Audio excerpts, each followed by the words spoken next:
오늘의 본문 말씀은 요한계시록 14장 1절부터 5절 말씀입니다. 14장 1절부터 5절 말씀.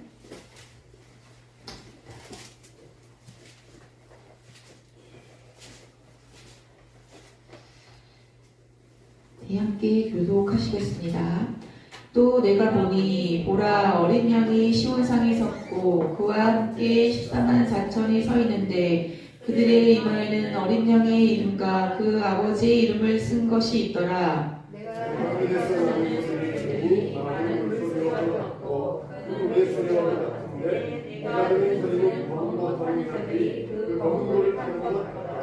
그들이 보좌 앞과 네 생물과 장로들 앞에서 새 노래를 부르니 땅에서 속량함을 받은 14만 4천 밖에는 능히 이 노래를 배울 자가 없더라.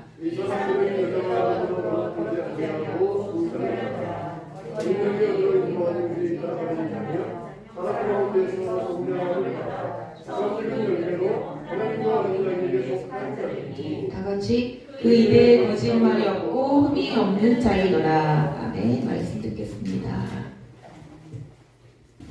여러분들은 숫자에 얼마나 강합니까? 약합니까? 옛날 사람들은 다 그랬어요. 우리가 요즘은 그러면은 보통은 그러지만은 옛날 같으면 10만, 100만만 넘어가도 야 이거 엄청나다 그래가지고 계산을 못했어요. 보통 뭐 10만 그 정도에서 하고 뭐 100만, 1000만 이거는 엄청난 숫자로서 계산을 못했습니다. 성경 시대도 마찬가지예요.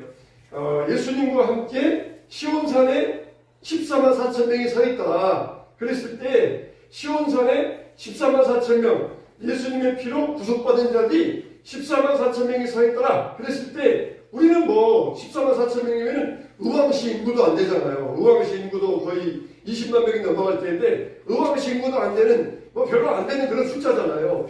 근데 성경 당시에 14만 4천 명 이것도 엄청난 숫자예요. 엄청난 숫자. 예루살렘 성만 해도 그때 거주 인구가 10,000명이 안 됐대요. 이스라엘의 제1의 도시 예루살렘인데 제1의 도시 예루살렘도 거주 인구가 10,000명이 안 돼요.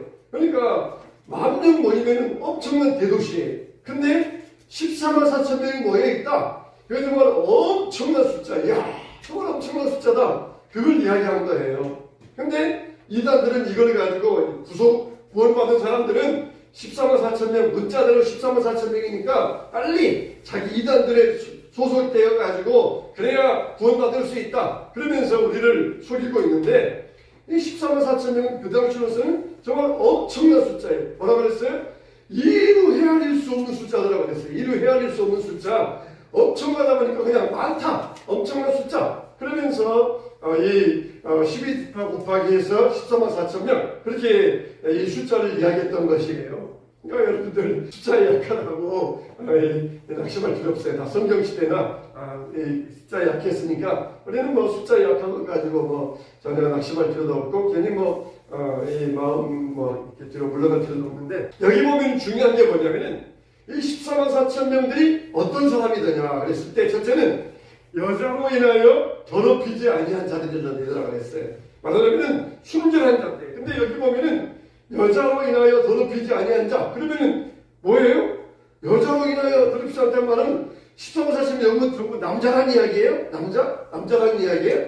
여기에서 여자로 인하여 더럽히지 아니한 순전한 자라. 그 말은 요한계시록 17장 2절 이렇게 말씀하고 있거든요. 또 7대접을 가진 7천사 중 하나가 와서 내게 말하였는데 이리로 오라. 많은 무리 위에 앉은 큰 음녀가 받을 심판을 내게 보이리라.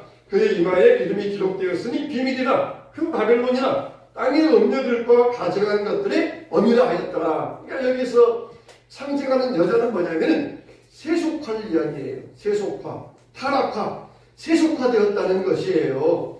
이들은 세속화, 타락화의 물결에 잠들지 침범되지 않았다는 것이에요. 우리는 우리의 주변 환경에 절대로 물들면 안 됩니다.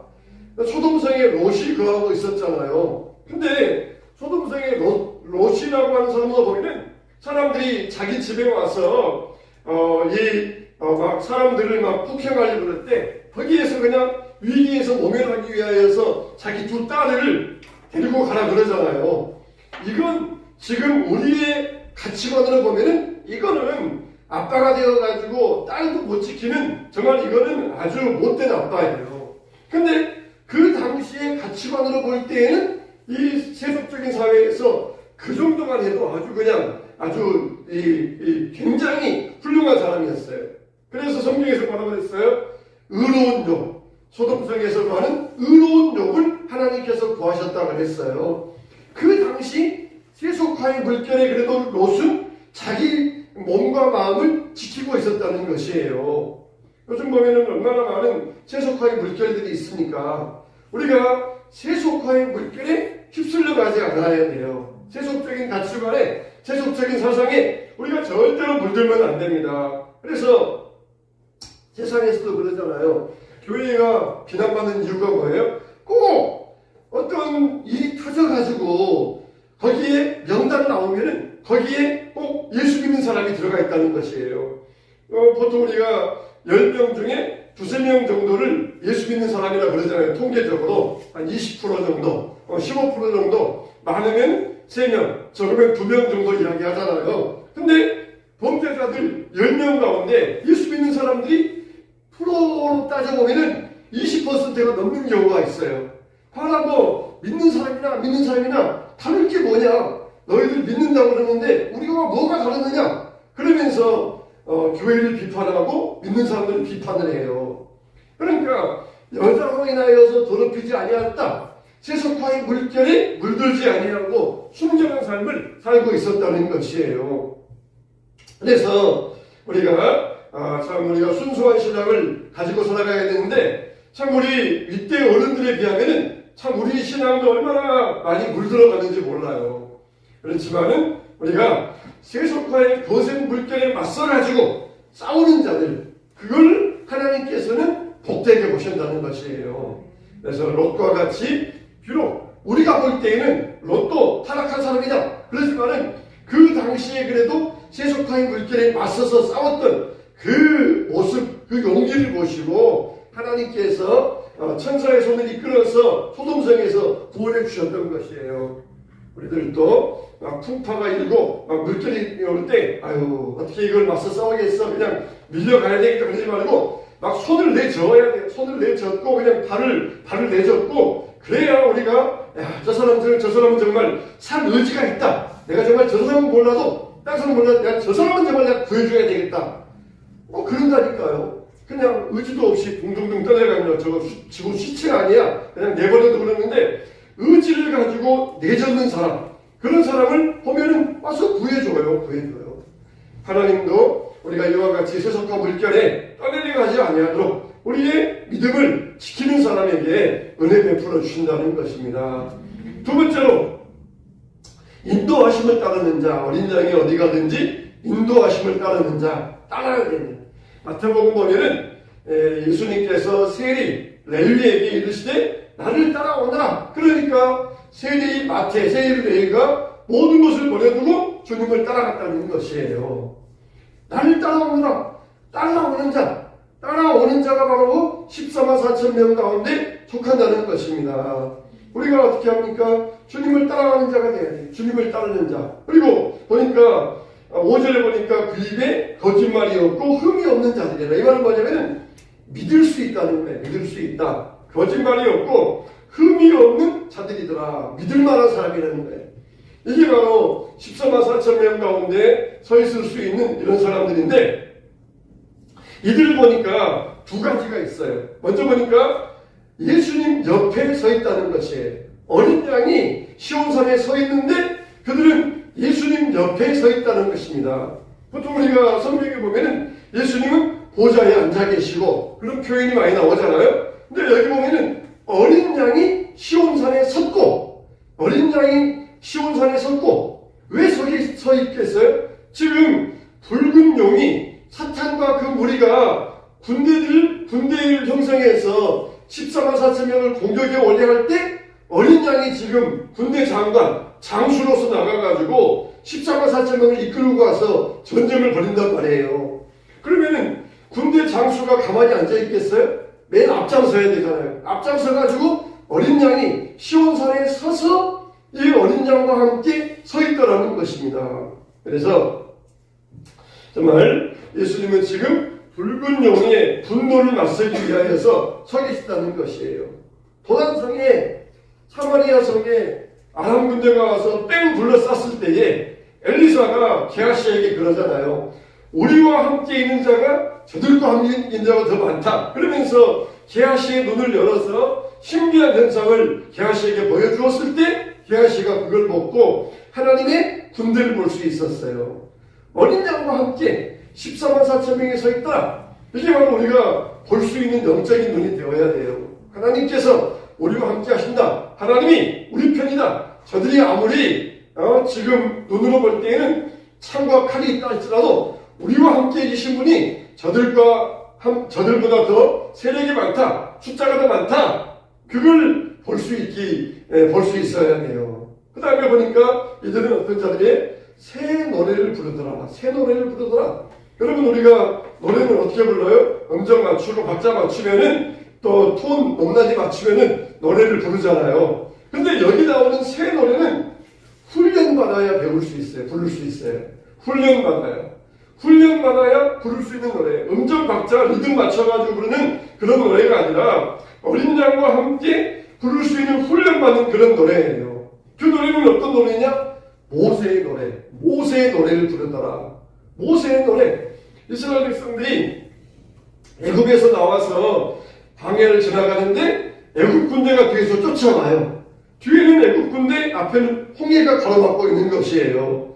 그래서 우리 다 죽었다. 이제는 여기에서 광야가 우리 무덤이 되었다. 애굽에 무덤이 없어서 우리를 광야로 끌어내서 여기서 죽이려고 하느냐? 그러면서 막 모세를 원망할 때 하나님께서 모세에게 내 손을 들어서 홍해를 가리키라. 그러자 홍해가 돌로 쫙 갈라져가지고 이스라엘 백성들은 무사히 홍해를 건널 수 있었어요.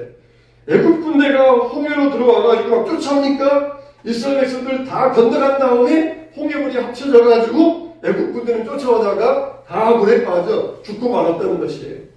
그때 모세와 백성들, 모세의 누나 미리암이 여인들과 나서가지고 소고치면서 하나님을 찬양했던 것이에요. 이게 바로 모세의 노래예요. 하나님의 구원, 하나님이 우리를 정말 애굽 군대의 세력에서 우리를 구원하여 주셨다. 이게 바로 모세의 노래예요. 모세의 노래. 이 애굽에서 나와서 홍해를 건너가기 위해서 얼마나 마음 급했겠어요. 지금 막 쫓아오는데 막 급하게 막 쫓아서 홍해를 건너가서 홍해가에 섰을 때 그때 이제 홍해물이 합쳐지고 애굽 군대는 죽었단 말이에요.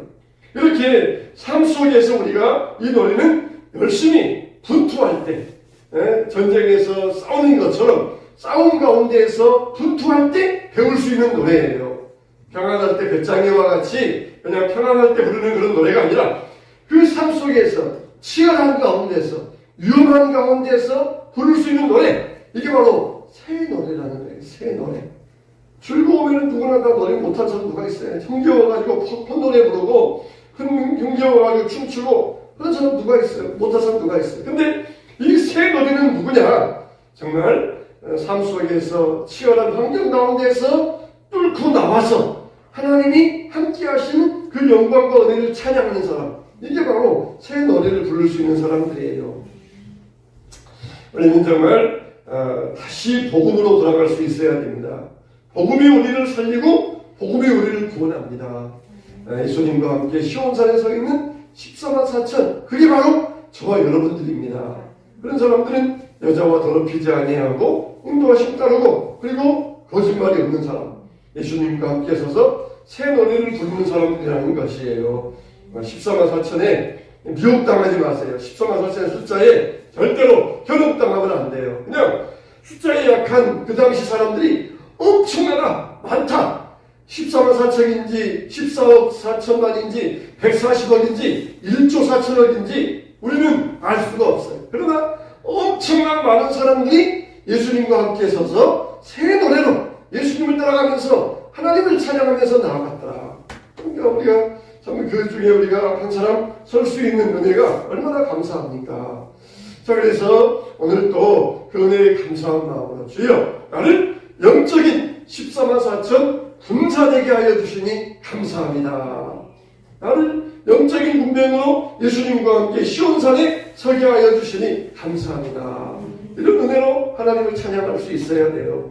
같이 한번 우리 주님 말씀하시면 찬양한 다음에 같이 한번 합심해서 기도했으면 좋겠습니다.